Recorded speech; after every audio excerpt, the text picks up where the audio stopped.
Welcome to the second installment of Spotlight on Silence on Grung Podcasts, our special show dedicated to shining a light on human rights abuses and other injustices against citizens of Armenia that are conveniently ignored and downplayed by so-called civil society in Armenia, international human rights organizations, and the governments that fund them.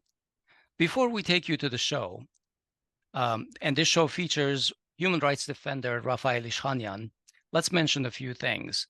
The episode you're going to be watching was recorded 2 weeks ago. I think that was on June 2nd, and today is June 16, 2024. And during this fortnight, many new developments have taken place that we will cover surely in detail in upcoming episodes. But chief among them was the rally by Bagrat Sirpazan on June 12, 2024, when police reportedly under the false pretense of the protesters being unruly, employed so-called special measures. And what were these special measures? They were stun grenades that apparently exploded with so much force and produced so much shrapnel that they resulted in people losing hands, fingers, and receiving other serious injuries. More than 100 people were sought medical care after the incident, and some still remain in the hospital. And kudos to RSF and Amnesty International, who respectively condemned the use of force against journalists, as well as called for a full investigation. And shame on the US Embassy, unfortunately, for resorting to both sidism and urging protesters to, quote, eschew from violence, and in the same breath, calling for restraint on the police. All one has to do is compare the announcements of the US Embassy in 2018 when Pashinyan was having his protests, or even just recently in Georgia regarding the sort of foreign agent law there, to see the display of double standards here. Yeah, there can be almost no comparison between the spotlight that the West has shined on the Georgian protests versus what's going on in Armenia. And in an extension to these repressions, Hovik, from June 12 that you just mentioned, this is just last Tuesday, the Pashinyan regime conducted raids on various offices of the ARF Dashnak today and arrested more than 13 members of that organization. The local Armenian ride-sharing company, Gigi, was subjected to unfair business interruptions, with investigators confiscating every single computer in the Gigi office that they raided, instead of making a copy of the data on the spot, which is, I believe, their standard procedure, correct? And of course, it's a complete coincidence that the owner of Gigi, Khachadur Grigoryan, is a staunch supporter of Bagrat Sirpazan. Yeah, nothing to see here, folks. Just move on. To sum it up, we call on international human rights organizations and foreign embassies stationed in Armenia to inquire from the government of Armenia about these allegations and these incidents that were in plain sight, and to be transparent about your inquiry. No hiding behind political expedience, please. And at the same time, we call on you to condemn police brutality and to urge the release of political prisoners that are growing every single day. Okay, on with the show. Welcome to another Spotlight on Silence episode. Today we're talking about the continuing arrests of politicians who have dared to meet with Bagrat Sirpazan, who is leading anti-government, civil disobedience, and mass rallies in Armenia. So we have with us Rafael Ishkhanyan, who is a lawyer and specializes in human rights, particularly freedom of assembly and expression. He coordinates the monitoring of peaceful assemblies at the Helsinki Committee of Armenia and is a member of ODIHR panel of experts on freedom of assembly and association.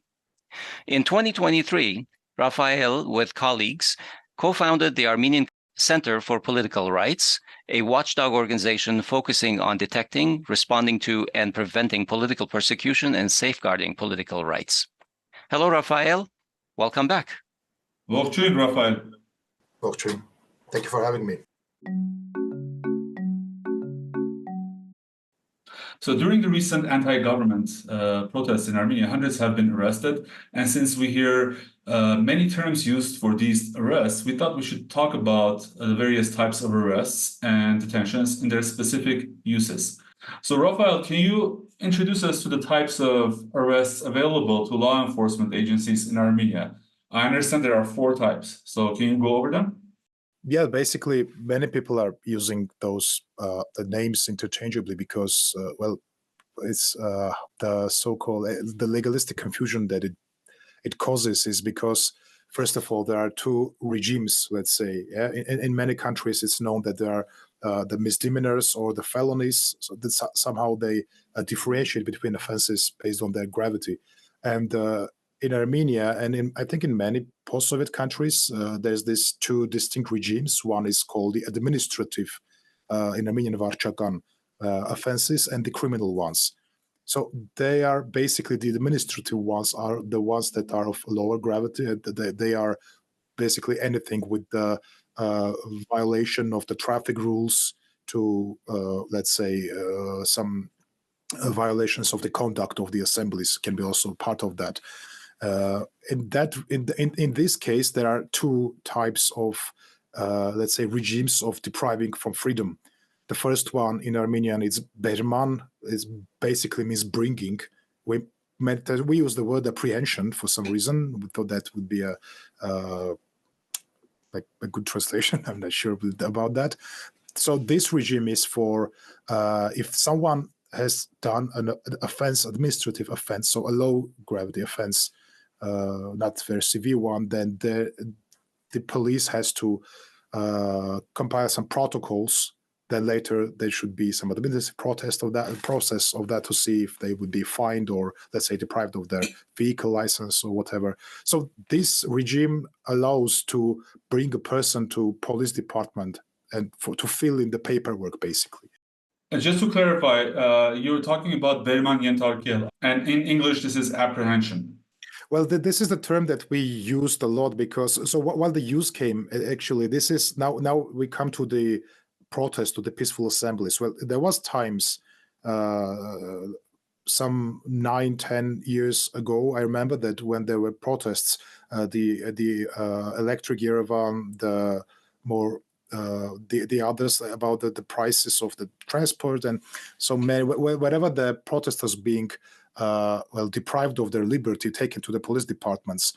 For many times they were formulating as they were being apprehended. That would mean they would stay there no longer for 1 hour. At that time, when the police couldn't finish the paperwork on time, they were basically changing the regime to the second one, which is called administrative arrest. In Armenian, there's the word is used as zerbakalum. Basically, yeah, depriving of freedom in terms of tying the arms, if you literally. Or is it Varchakan, Zerbakalum? Yes, I guess the full translation.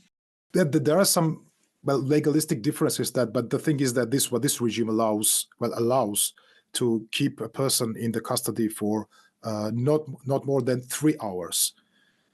I think that many, in the police and law enforcement, many say that the rationale is also because the 1 hour is not realistic to fill the paperwork needed. There's another question if it was needed or not, if the people should have been apprehended or not in the first place. But realistically, when, let's say, police conducted some operations and brought some protesters to the police department, let's say 30 of them, with their staff, they basically would be unable to conduct to compile all the paperwork there. So there was this shift, and basically everyone became, let's say, okay with the new reality, which is administrative arrest. Yeah. So basically everyone, let's say, every protester silently, but there was, let's say, the protesting culture would understand that, okay, if I go to the protest, if I block the street traffic, I may be brought to the police department. I will be free in 3 hours. So this was the norm, let's say, the modus operandi for some years, and until now, I mean, is the most common used one. The numbers of these 200 plus people being brought from the protests, most of them are brought there with this regime. That is the administrative arrest. Okay, so then we have the criminal ones, and those are basically, you would see them being used even in rare occasions compared, of course, to the former one. And that means that if you are going to the criminal regime, there should be a criminal case or a criminal offense happened, that there is a grave offense. The severity is much higher than the administrative ones. In the context of protests, the most of the commonly used ones are this offense of mass riots, and the offense of hooliganism is also sometimes used there. So people can be brought and can be kept for up to 72 hours as the criminal in the regime of criminal arrest. And this is what would people say when saying arrest to the lawyer. Most of the people would understand this one, of course. But in Armenian reality and in the context of protests, mostly when I say arrest, we mean the administrative regime. Well, I know it sounds a bit confusing, but there's this another thing that when starting, I think, from some of last years, and especially last year and this year, during these recent protests, some really unprecedented number of people were brought with the regime, the criminal regime of deprivation of liberty. That is the criminal arrest, let's call it this way. And in many cases, there was really some, without any reason, there were cases of one of the cases of Ishkhanyan, a protester, and well, let's say quite a new figure in the opposition activism, was brought to the police for 72 hours without any charges to him, and of course he was then set free. The funny thing is that before that he was conducting a protest in front of the government building as a support for his friends who were taken there with this exact regime. And this protest was, so I will sit in front of the government building for 72 hours, symbolizing that you are depriving someone of liberty for this duration. I'm doing that voluntarily to raise awareness for that. So I feel the risk that this new regime can become a new modus operandi, the same way as the last shift happened. Then there's this risk that this new shift is going to become the new normal, because in many cases, yeah, there's some vague or some abstract thing happened. Okay, there were mass riots, so let's just take everyone to the police and then we'll just decide who did that. Well, in the first place, if you notice some mass riots, you would expect someone to have the minimal evidence. So you saw some group of people throwing stones, let's say, because one or two separate incidents are not enough to consider that it's a riot or it's an act of mass hooliganism or whatever. So the police in that regard should just isolate those perpetrators and let the protest go on, because it's their responsibility to do that. But if you are qualifying mass riots quite vaguely, of course, you're putting the jeopardizing the protest itself. In the end, you can, like, they argue that, well, the protest was not peaceful, despite that overwhelming majority of the protesters were absolutely peaceful there. And then the last one, the last type of deprivation of liberty until, let's say, if there are convictions, is the pretrial detention.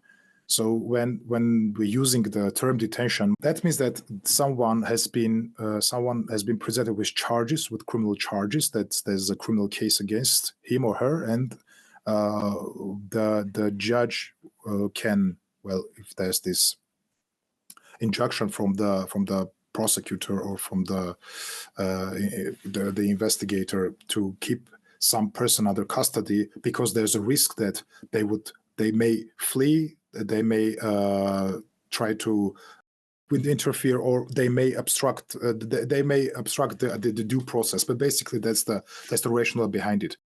So this case is used rare. They say this is a rare type of a tool in the context of protests. Well, not very. If you look at the past some events, we have seen increased use of both arrest and pretrial detention. So we're recording this on Sunday, June 2nd, but we will probably release this much later. And we'll know the fate of those arrested. Hey, folks. Allow me to briefly interrupt this discussion we were having with Rafael to give an update that would benefit in the discussion. And we were talking about the basic form of criminal arrest, which carries a detention risk of up to 72 hours. Well, almost always people get held that long. And Rafael was expressing concern that this type of arrest is being used more and more arbitrarily and could replace the 3-hour arrest as a default form of arrest, just like previously the 3-hour arrest replaced the 1-hour arrest. And this example that I would like to bring is the protest that happened in front of the Armenian Foreign Ministry. For those following along on YouTube, I'm showing an article from Azadutsun radio on June 3rd. Armenian protesters freed without charge is the headline. And out of 28 protesters who were arrested on the suspicion of serious, crimes of organizing mass disturbances, hooliganism, and so forth, out of 28 people, 27 were released without any charges. That is a release rate of 96%, if I'm calculating properly. And that should answer the question of, how arbitrary and how unjust this type of arrest is. Many people have gone through this process multiple times. I couldn't imagine myself, not being able to work for 3 days, even though that's a minor thing compared to what many people have to go through in Armenia, including maybe caring for their children, their family, or their elderly. This, despite being a short form of arrest, shorter form than 2 months, for instance, potentially it can affect people's lives significantly.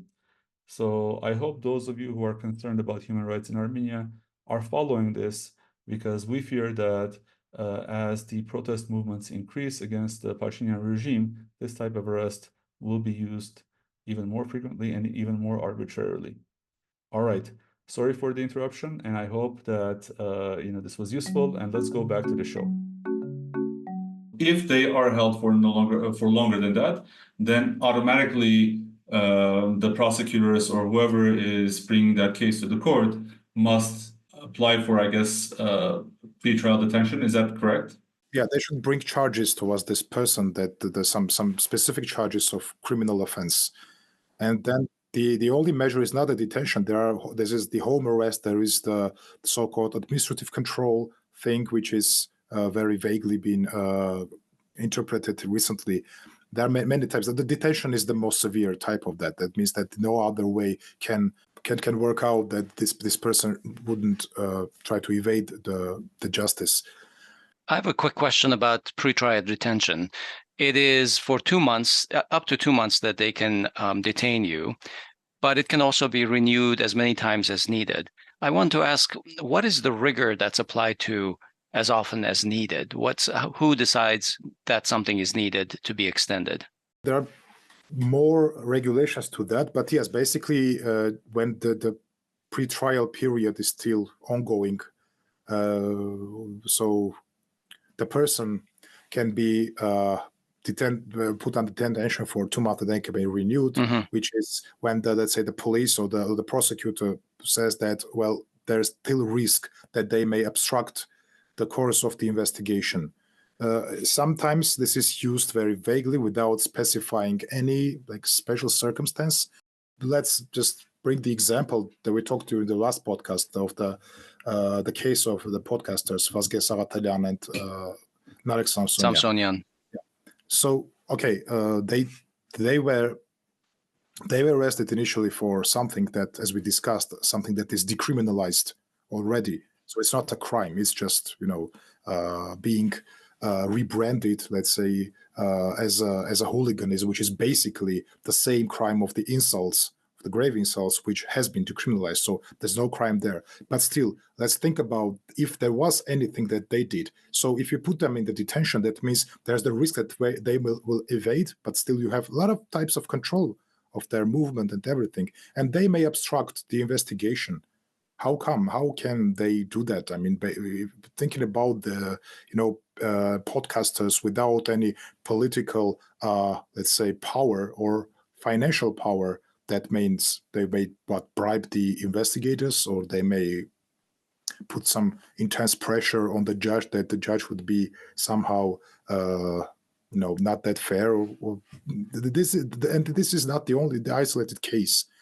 There were statistics from the last years and all the times that if in the law it's written that the reason for this pretrial detention is to make sure that the process goes as it has to be, but basically it is used as a punishment, because in the end many of those people are being acquitted, but basically they already served their sentence.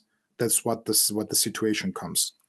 There was the case with the protests. One of the cases I would remember is the case of Igor Khachaturov. He was 2 years ago, I think, he was charged with I think violence towards police officer. Well, I don't know the formula. I don't remember the formulation, but basically it was that he used some violence towards a police officer, and the case was based on the testimony of that exact officer, which is not, let's say, to a strong standard in law. It's not a standard at all. And he was put in detention for some period of time. The next year was acquitted. But from the perspective of the political, let's say, persecutions, this is the mechanism. So you are actually using the punishment without law, because that's not the aim of this regime. And then, yeah, you have whatever you have. You have the chilling effect on other people. You have maybe the chilling effect on the specific person if they're very important or active in the protests. And basically, there's nothing to do with the rule of law. Right. It does feel to me like when these 2 months are re-upped, it feels arbitrary in a lot of cases to me. So to summarize, we talked about 4 types of arrest. One is called apprehension. That's the least strict, and you can be held up to an hour. Then it's administrative arrest, which can last up to 3 hours. Then it's actual arrest, which can last up to 72 hours. And if you hold someone longer than 72 hours, it's called kalanavorum, and that's where charges have to be formally filed with the judge. But in the context of journalistic work, I think it's very confusing because we say pretrial detention or kalanavorum. Meanwhile, in English, detention can mean a softer form of arrest than an actual arrest. I think that's what very, very confusing. So when you're reporting on what's going on in Armenia, I believe any other term, or what is appropriate? What is the appropriate term to use? Well, I think first of all, I think this sort of nitpicking is not very necessary if this is, let's say, a work of journalists, because whatever they are communicating is that there was this number of people being deprived of their liberty. So they're not lawyers. They should, and they are not lawyers and native translators to the other language. So we can give them a pass for that. But what I would use and what I would use and I use in my reporting is basically it's the arrest, because both administrative one is the most common one, and if there's the criminal case and is in this context, well, again, the word is arrest. Basically, this is in the translations of the codes of Armenian codes in English. So I think arrest most of the times is the safest word to say. And this is my opinion, but I think the only difference between detention and arrest is who is being arrested. Because if you follow the media, I tried to actually do some research. I found that in Georgia, so most of the Western media, when describing the police activities and the apprehension of protesters in Georgia, they described it as arrest and sometimes brutal arrest.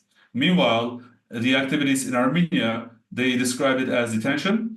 And for instance, in one case, when the police actually were, brutally beating, and it was evident in the pictures, they were beating the protesters with clubs. The headline said the police were pushing back the protesters. So I think this is a heavily politically charged term. And so, I think that definitely I would, use the term arrest in general from now on. I have also previously used the term detention and arrest interchangeably, but I think that, given this political context that I know now, which I didn't know before, I feel bad about using detention because, it seems like, I'm deliberately minimizing the suffering of the people who are undergoing this type of thing.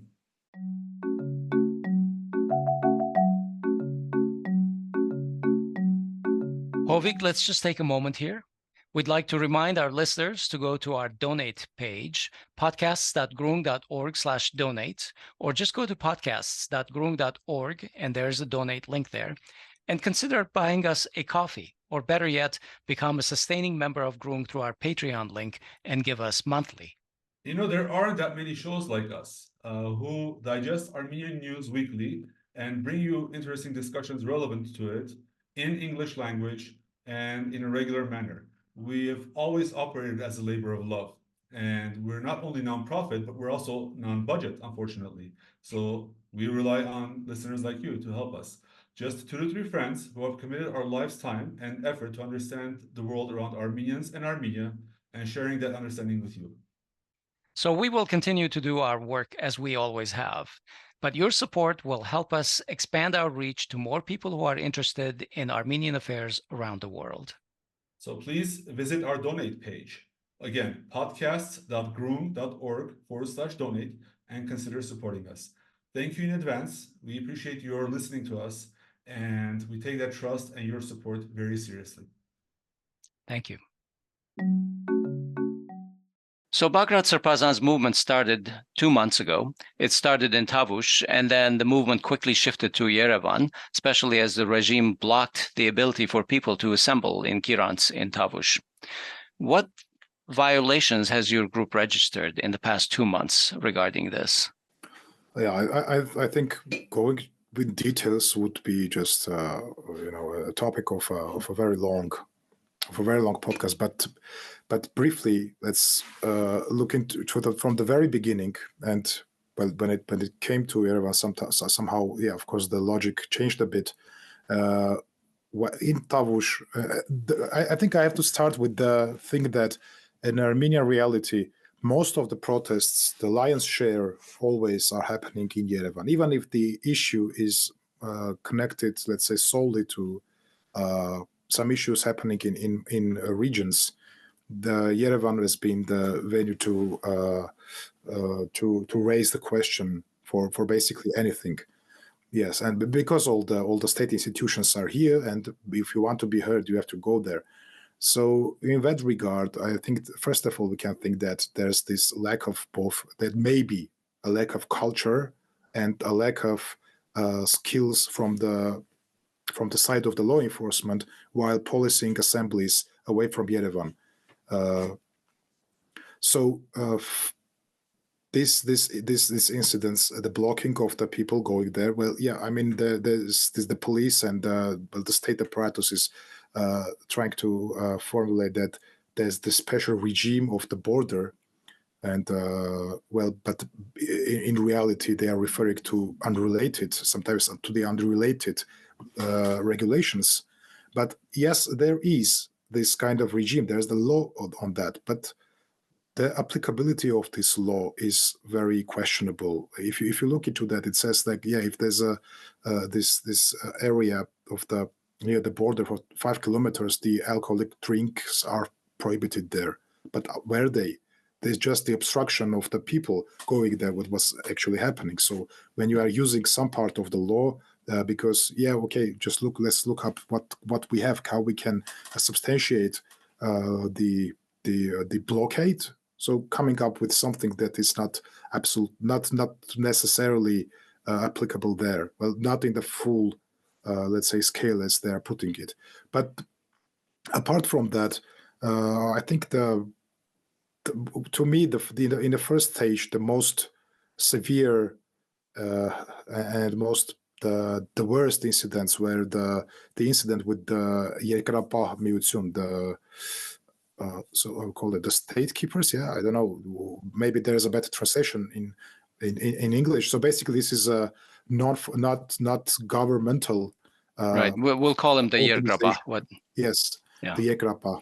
And they had their roots in 90s and been involved in all the times in many political processes, despite being called for the physical protection of the homeland. And they are highly politicized entity. They've always been. And currently, if I'm mistaken, the head of the organization is the former MP and the member of the Civil Contract Party, a close friend of the Prime Minister, Sasun Mikaelian.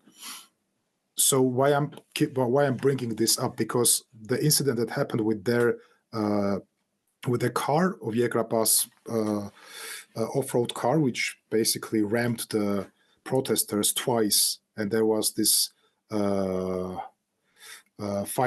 fighting between the protesters and those who were in the car. One of them jumping straight it's like an action movie on the protesters, and this kind of incident could not have been. It's impossible to think about that being done without the proper sanction from the very ruling, let's say, organ and the head of this organization, which, as I said, is basically he's a former MP, but these affiliates with the prime minister is, it's unquestionable. So why I brought this? Because this was a new type of, interference with the right to assembly, and it went on this type from the state agents, or what they say, the agents provocateurs, that went on when the protests actually moved to Yerevan. Such instances been documented. Like two days ago, there was an incident near the church when they were holding one of their protests, the movement, not one of their civic disobedience actions, but basically summary protest to sum up whatever happened that day. And then some person that allegedly got into a fight with one of the protesters, and I heard that he used a knife. Not sure with that, couldn't check that actually, but then he started to run, and there was this huge tension, where you understand that if you're in the place, that the protesters were probably were going to have a physical, let's say, fight, altercation. With this person. Yeah. So the police, very, let's say, professionally, I would say in this case, surrounded him and, of course, arrested him in the instance. And this just not nice. These incidents are justifying that these allegations or the testimonies of the other protesters that agent provocators are being implemented in the protests many times. This gives a lot of credibility to that, because we've seen several cases that are documented. And that brings us to the last events of the several days ago, when there were clashes between the protesters and the police, while the protesters are claiming that those people that were using some objects, storing some objects on them, were not from their ranks, from their, they didn't know them, they were agent provocators. So this has some credibility, again, because we witnessed and documented instances like that. So this has to be approached with due process to find out, because there are many videos in many angles. Many people they can be identifiable, and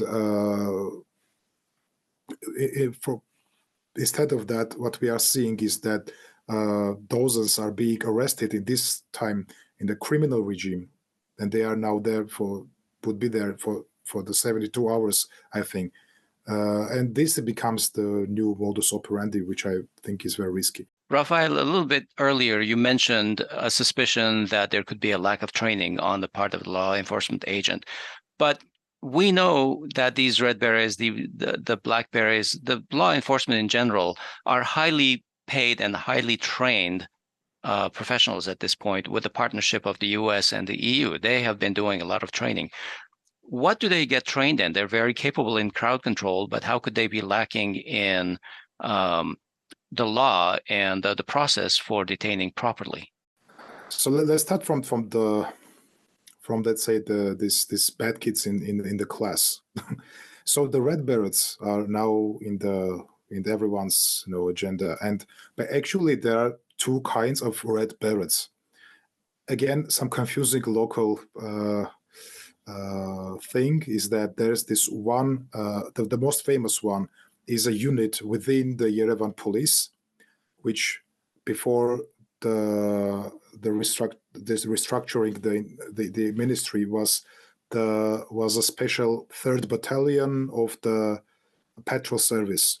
So this red berets with the bluish military-looking type of camouflage. Mm-hmm. If you look into their history, so like some years ago, when the police was let's say marketing this unit, they were showing they're doing drills, like storming buildings from the windows towards the armed terrorists armed with grenades. That was what they were showing us. So what this unit was being trained to fight to, and this type, if they are trained for these actions, how come they can be effective in policing of peaceful assemblies? Because again, we are talking about peaceful assemblies. Isolated incidents do not make the assemblies violent. So again, so this unit was the same one as was involved with this infamous case in the Yarabalur mountain, where they dragged the parents and relatives of the soldiers killed during the war, and there was this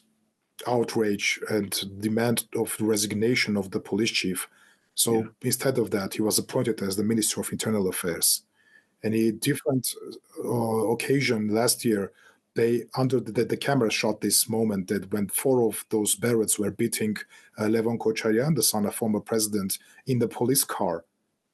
And just a month later, their commander, Jomardzian, has been presented with the medal in Yerevan municipality.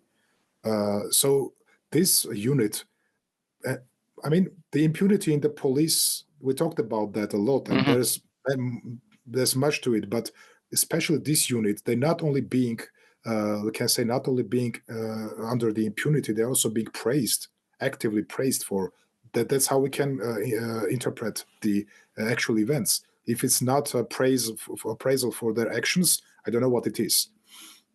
Then there are other Berets, the red, another red ones and black ones with the black uniforms. Those are from the police forces. So those are different, the different unit. But the first one were the most infamous ones, and those are the ones that been in this incident with the opposition MP, when 30 plus red Berets basically were beating an opposition MP allegedly for swearing. And they were swearing back, of course. And this could resemble some, I don't know, some schoolyard fight from an action movie again. So let me talk a little bit more about that. When the protest started in Yerevan, we were eyewitness to obviously increasing brutality by the police. It was streamed live. Hundreds of people were arrested daily, accompanied by beatings and imprisonment under questionable allegations. Even members of parliament, as you mentioned, Rafael, who enjoy immunity. The reason why we mention MPs is because they have a special immunity from being prosecuted. Even members of parliament were not spared. And on Monday, May 27, the incident that you're talking about, dozens of these Red Beret special police forces surrounded Asbed Simonian, an MP from the Armenian Revolutionary Federation, or ARF, and brutally beat him, then arrested him. And this is the infamous unit that you're talking about under Haydar Jomardzian. In fact, there's another incident that I would like to remember, and we will show, of course, the video for our viewers, where one of the protesters, or maybe it was a journalist called Haydar Jomardzian, Selbapirts, I guess, blasphemer, and he lashed out at this female protester or journalist in such an angry manner that it's worth recalling that, you know, the type of people who are leading these groups. And coming to Thursday, May 30th, Bagrat Sirpazan and his supporters were in front of the foreign ministry. And according to reports from the protesters, the police appeared to start a provocation with the protesters, and again, a brutal beating started. This is where you're mentioning that, maybe, let's say 1 or 2 people were involved, but the police used this as a tool to allege that all of the protesters were involved, and at least, they arrested more than 20 people. including two deacons from the church, sarkophagi, two sarkophags from the church. And according to reports, the police were taunting, for instance, one of the deacons, Deacon Herer, the police were taunting him, shouting Hayr Surp, meaning Holy Father, as they beat him. He had to be hospitalized, or at least one of the deacons had to be hospitalized. I forget which one. But Rafael, anything else you can mention about this that I missed? How is this behavior by the police justified or explained? So, first of all, I mean, we are a country that has commitments with some, some international organizations that we are part of.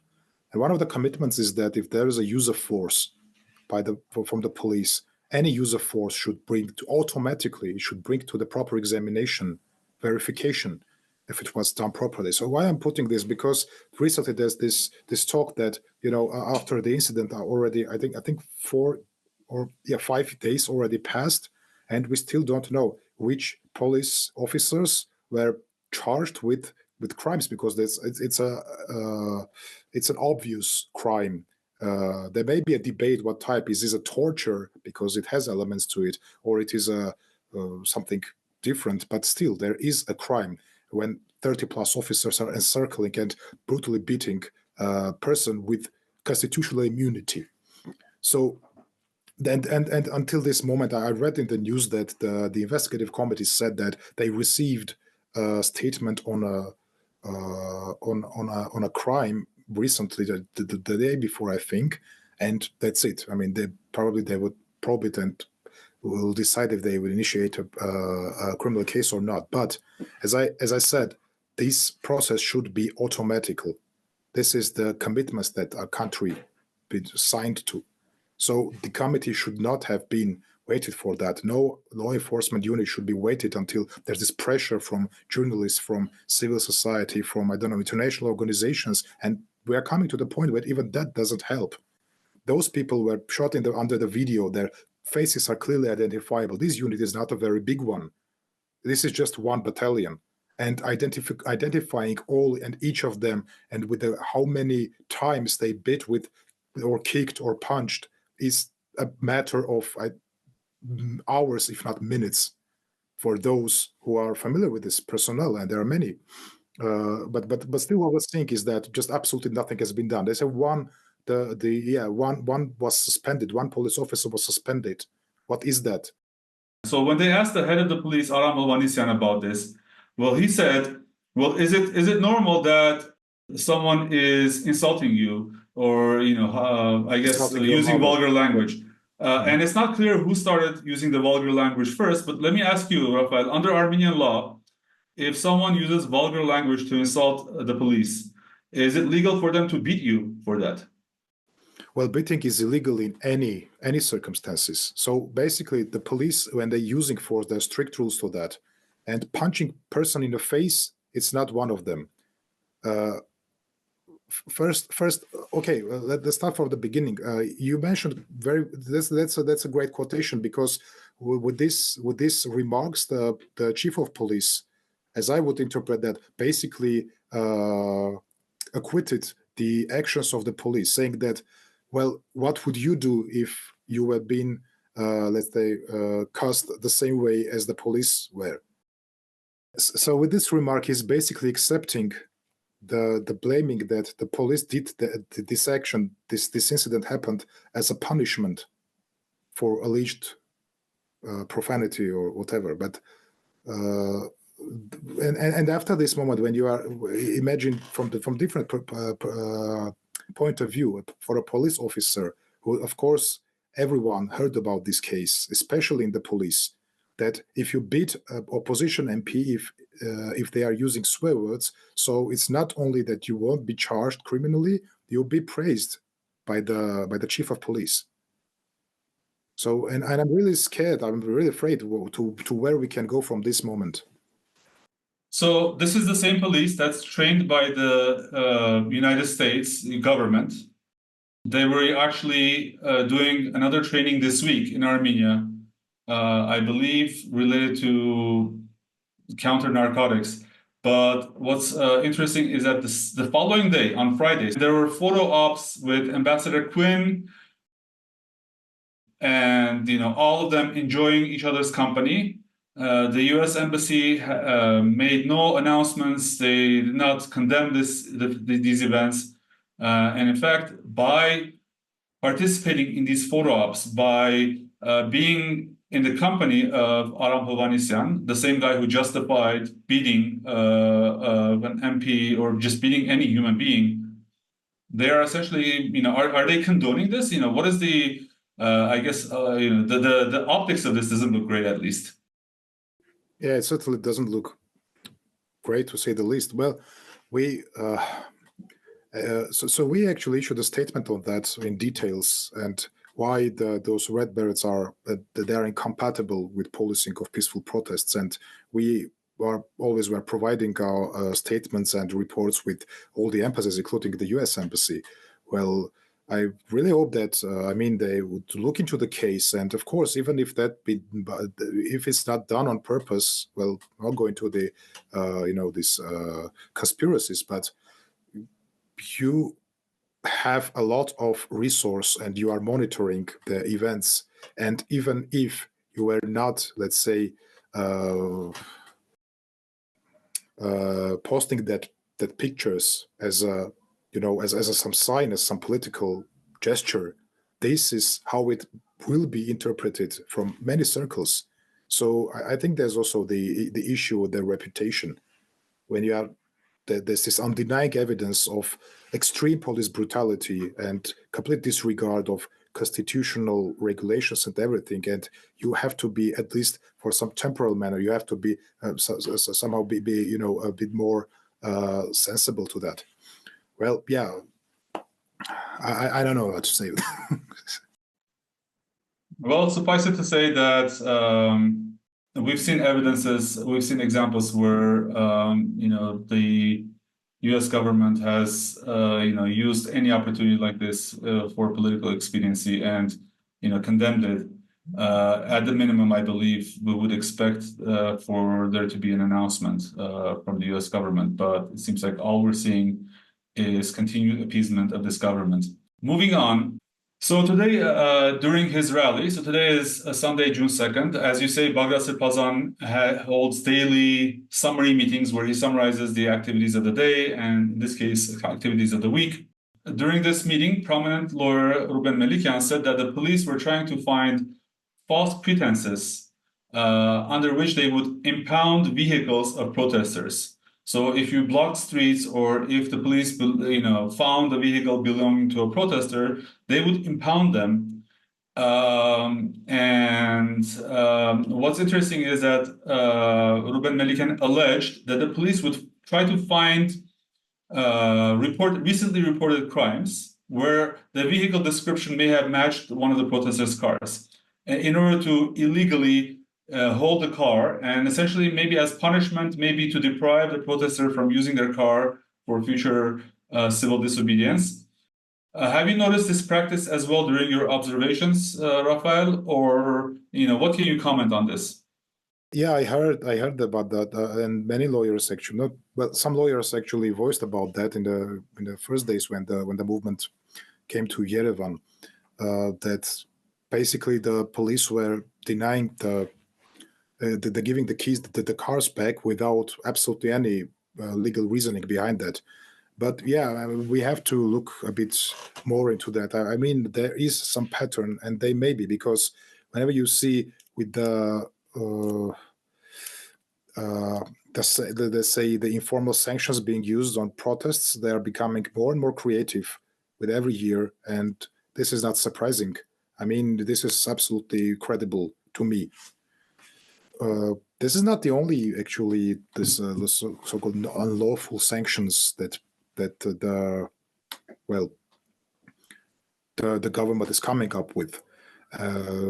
If you remember, I think we also talked about that last year there have been these threats to Artsakh Armenians if they would participate in protests, that be deprived of the social welfare programs. Yeah, and this kind of rhetoric, of course, in many other ways, it's still going on, and is having even new manifestations, even worse ones, like the ones that the ruling party MP Khachatur Sukyasyan was during the parliament session was basically threatening the protesters that we have, referring to some alleged incidents in the past, saying that we will in some moment treat you the same way as them, basically with the physical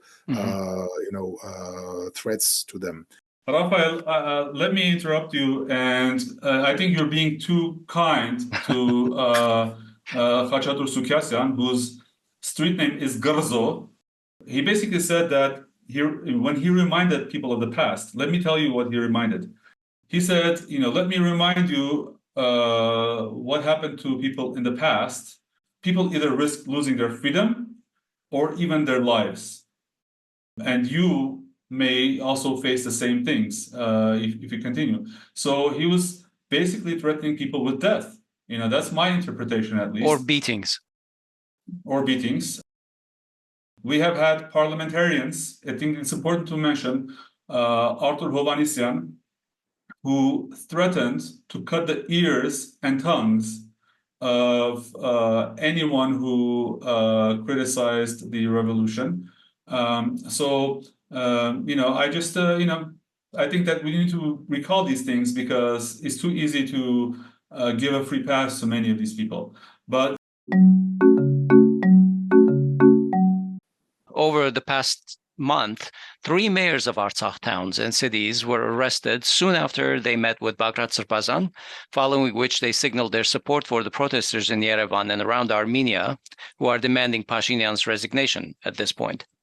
The so-called investigative committee charged the mayors with misappropriating Artsakh government property, specifically municipal cars, by bringing them into Armenia from Artsakh and registering them to their names or those of friends and family. The charges were denied by the accused and dismissed as politically motivated by the former state minister of Artsakh, Artsakh Beglaryan. And also let me add that the people we're talking about, there are 4 major cities in Artsakh: Stepanakert, Martakert, Askeran, and Martuni. And they essentially arrested the mayors of Stepanakert, David Sargsyan, mayor of Martakert, Misha Gyurjan, and mayor of Askeran, Haik Shamirian. And unfortunately, the mayor of Martuni died while defending Artsakh. His name is Aznavur Sagyan. So the only reason this government was able to arrest the mayor of Martuni is because he gave his life for his homeland. What can you tell us more about these cases in general? This is really ironic that out of these 4 major cities, one of them died during the war, and 3 others are now being simultaneously arrested with the charges that, to say are ridiculous, is to say nothing. If you remember the chaos that happened when the people were leaving Artsakh, were not living, forced to leave, of course, being deported from there last year. And the issue with the gas reservoir that blown up, the fuel reservoir that blown, and several hundred people perished there. So all this chaos, imagine bringing any goods that you could with you, otherwise would have meant to live there as a present for the aggressors. So person is being charged basically for bringing that here because of some bureaucratic. Okay, let's say they wanted to appropriate that. How come the arrests being conducted just a day or 2 days before a protest, which was publicized a lot? And I know myself from just looking to the media and what was happening, that the ruling party and their supporters were really looking into disqualifying that in any way possible. You remember the issue with the son of the famous singer, Rabbi Singer, was arrested as Yes. with the charges. He wanted to overthrow the power. I mean, it's really ridiculous. It's just using any kind of pretext without even being creative with that. So this is a very basic situation with these political persecutions. I would say that if you look into the from the legal point of view, the point of view of the rights, if you are limiting any right without the legitimate aim, this is clearly the instance of politically motivated persecution. So why is that so? Because from the last year, what happened here? So there's always this the counting of balance of how much, let's say, supporters the ruling party has and how much the opposition has, and the efforts to try to disqualify the opposition with any type of opposition, that's what I would say, and to try to deprive them from new supporters adhering to them. What happened last year, that there were more than 100,000 people who lost their homes and everything in a blink of a second. Of course, you would expect them to be unhappy with the situation, and at the same moment, I would say the state-sponsored campaign towards isolating the Artsakh Armenians from the political processes in Armenia was initiated. And I think for them it was successful for sometimes, for some period of time. Those people were really, first of all, they were under the stress and all the trying to find themselves, that they make up their mind without all this tragedy and all and the least they would want the more problems on their heads, because many are with their families, and just being threatened to lose all the benefits of the welfare system is just enough to force anyone to isolate themselves from the processes. So I saw one of the videos of the family and the conditions in which one of these mayors was living in, and if they were really embezzling property, which is the charge, you saw like 8 or 9 people in the same room, in the same like small 2-bedroom apartment or 1-bedroom apartment. I'm not sure. All you could see was like heads, like, when they were filming it from the door, of people. And, I have visited many Artsakhs and many suffered the same ordeal. But Hovik, before you move on from that one, it's important to note that there was also an article where they clearly said that they had contacted the Armenian authorities as to how to register some of these cars in Armenia, because there was no way to register them, right? Let's put that on record. These cars, were brought, and obviously, Rafael, you mentioned that people were evacuating the town, and these cars were originally registered to the state of Artsakh, or at least the municipalities that they were running. So they brought those cars here, and they reported those cars were being stopped and fined every day because they didn't have registration in Armenia. And the only legal way to do that was to change the names on the cars to the names of the people who were driving them. They were the same, they were the drivers of the cars.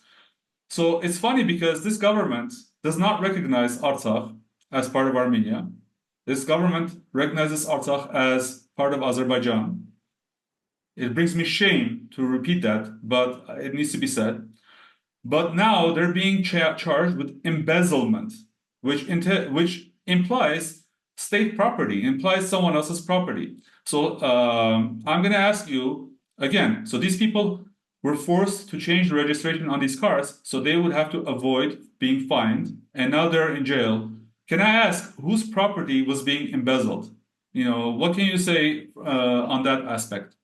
I have to go to the cases in more details for that, but I think at this moment it's just safe to say that if you go really deep into this issue, this will open a Pandora's box of many things. This is very dangerous.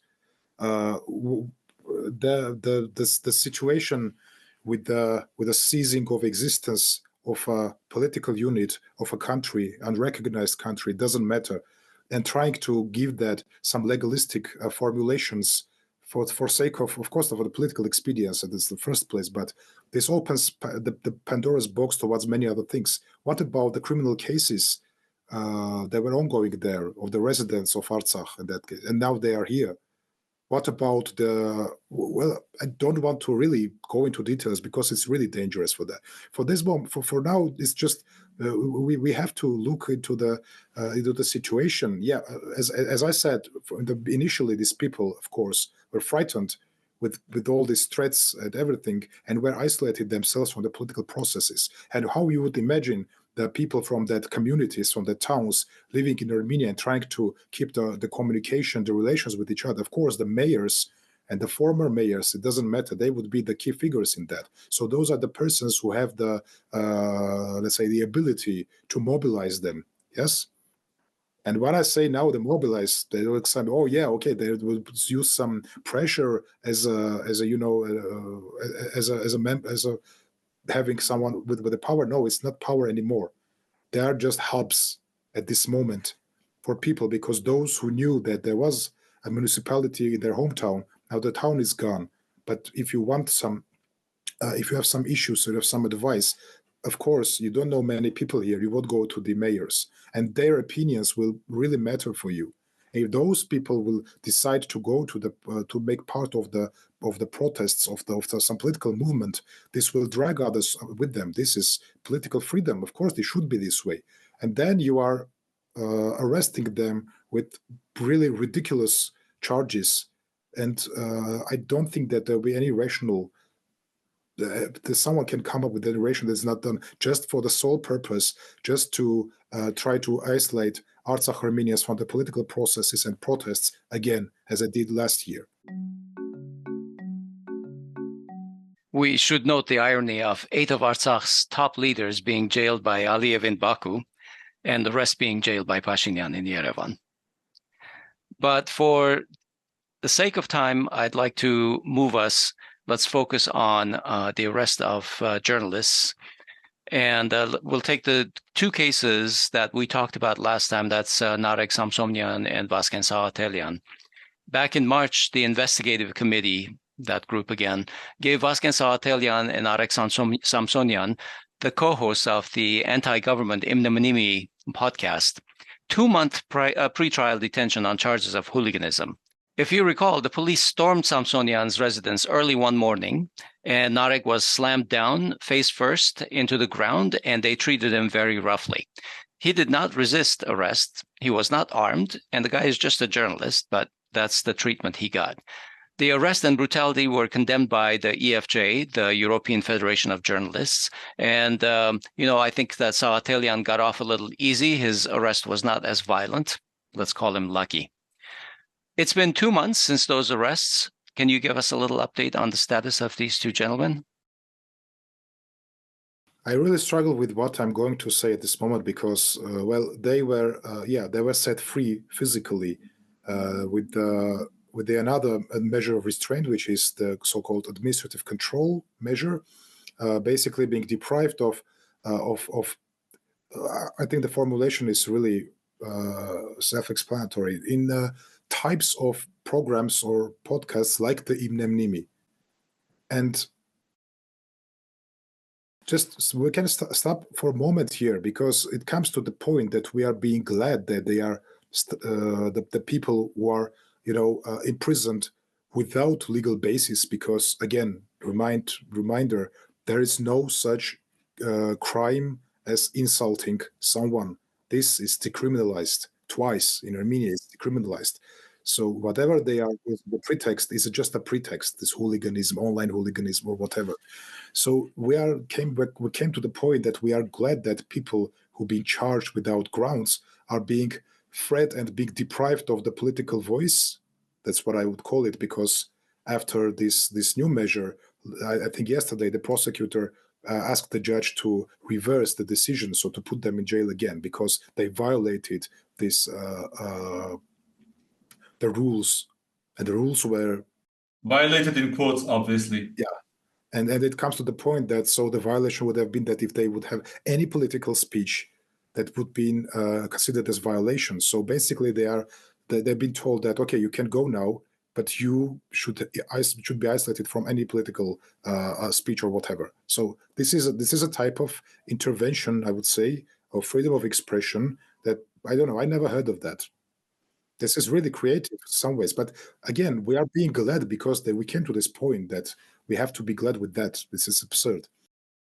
So I followed obviously Saghatelyan and Samsonyan's ordeal, and I remember that you're right that so they were released, I believe, a week or two ago.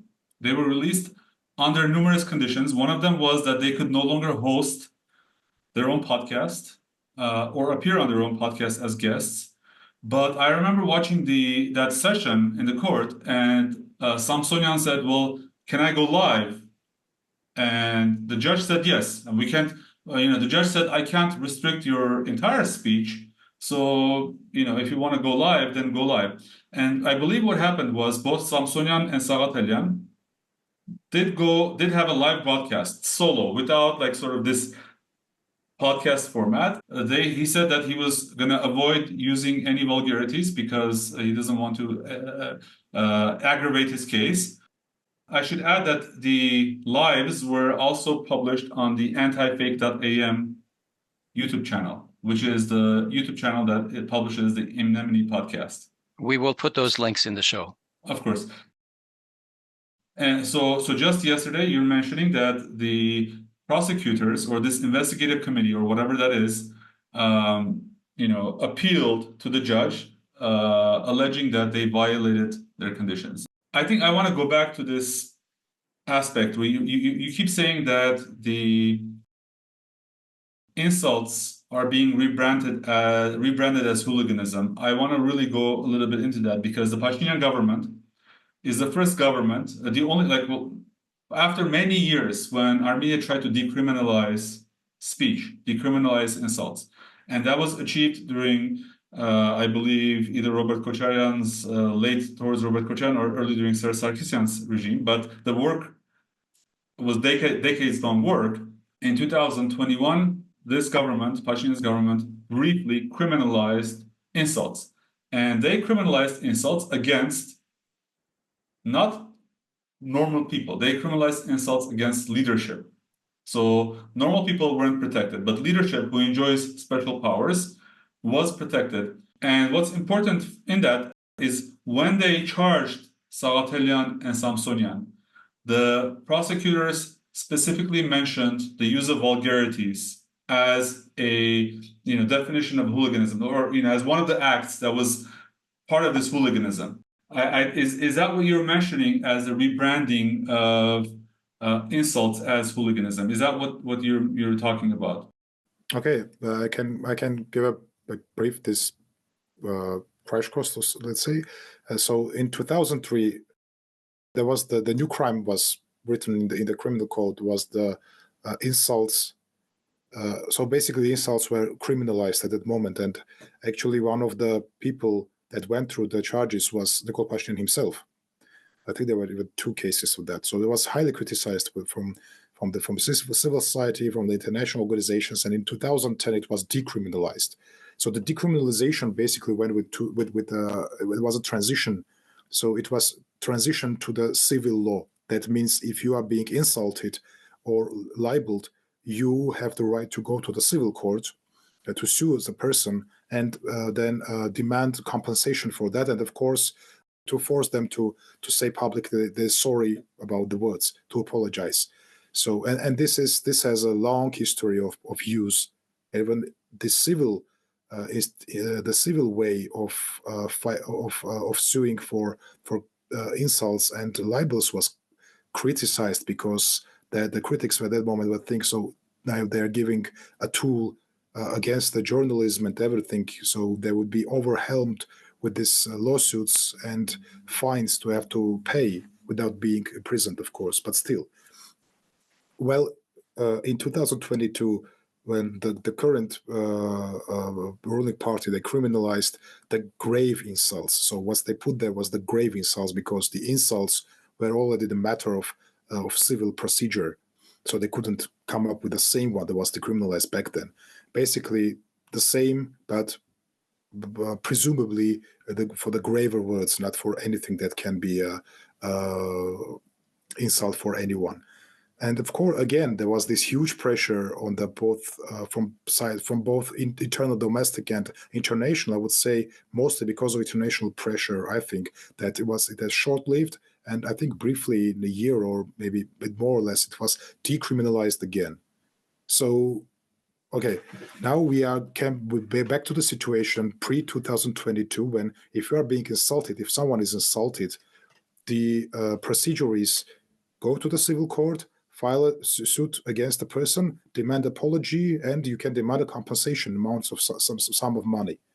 And this was not used against these people, yeah, because what I think that, okay, the gravity would sometimes in the local culture, of course, maybe it will be put restraint to people to go to the court because people don't want to publicize. Maybe they want to solve the issue in a different ways. And the different way, this is a cultural thing for the ruling party, is okay, try to just reformulate whatever they did. What's the most related crime? Okay, hooliganism. Hooliganism is somehow connected to the insults. Yeah, it is connected to. It includes, but the hooliganism has a specific purpose.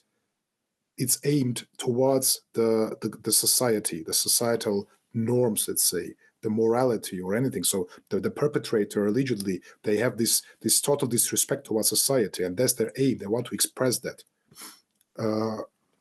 In this regard, in this case, when we're talking about the activists who are insulting the power, it's because it's a type of political speech. Of course, they could go to the civil court and demand compensation, and if they continue, I would imagine they'll be overwhelmed with these cases. The same that the experts were being afraid when it was being transitioned to the civil law. But this not will be done. It's done in a blunt way, and I think there's also some other levels to it, is that when they would ask that, what do you think this is normal that they are using this type of insulting words? What does it mean being normal and being, put under the bars if it's not in the crime? So, okay, let's just forget about all this rule of law and this type of, nonsense. Let's just go to the rule of morality. Yeah. This is basically what's happening. And then you will being like offered to deal with the alternative. Okay, maybe if you just don't speak, don't criticize us, we'll just let you go. What is called this is the very classical way of the totalitarian way of thinking. As long as you are silent, of course, as long as you're silent, you're free to be free. Yeah. And yes, effectively, what we're seeing is that the government keeps trying to control the speech of journalists, but this time under a different pretext. And I also want to say that while insults were decriminalized, after receiving rebuke from international organizations, free speech still continues to get pressure from the government, because in 2021, besides criminalizing insults, the government also tripled the penalty for, or the fine that one could get if someone found you guilty of libel or defamation. And now you can get fined up to 6 million drams, which is about $15,000 for defamation. And the main law firm being used to prosecute all these cases of defamation against government members is a law firm. Can you remind me the name, if you know? I think it was AM. Yeah, AM law firm. And this is co-owned by the families of the head of the Supreme Judicial Council of Armenia. His name is Karen Andreasyan. And the Minister of Justice, or his family, or his wife. One of them is owned by the individual directly, and the other is owned by the wife. I don't know which one is which. So imagine this law firm that has two prominent owners who are in the judiciary of Armenia. One is responsible for prosecution, and the other is responsible for punishing judges. So this law firm is prosecuting all the cases of defamation against Artsakh Samsonyan and any other government minister. That's all you need to know, I think, about the state of justice in Armenia, in summary, but we will go into much more detail in further shows.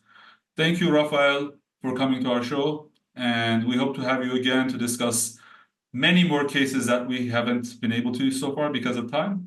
I think this is really important to shed light on these, and that's what Spotlight on Silence is about. Thanks for your time, Rafael. And thank you for having me, Hovik and Asbed, and good luck. That's our show today. This episode was recorded on June 2, 2024. I'm Asbed Bedrossian. And I'm Hovik Manucharyan. Please find us on social media and follow us everywhere you get your Armenian news. The links are in the show notes.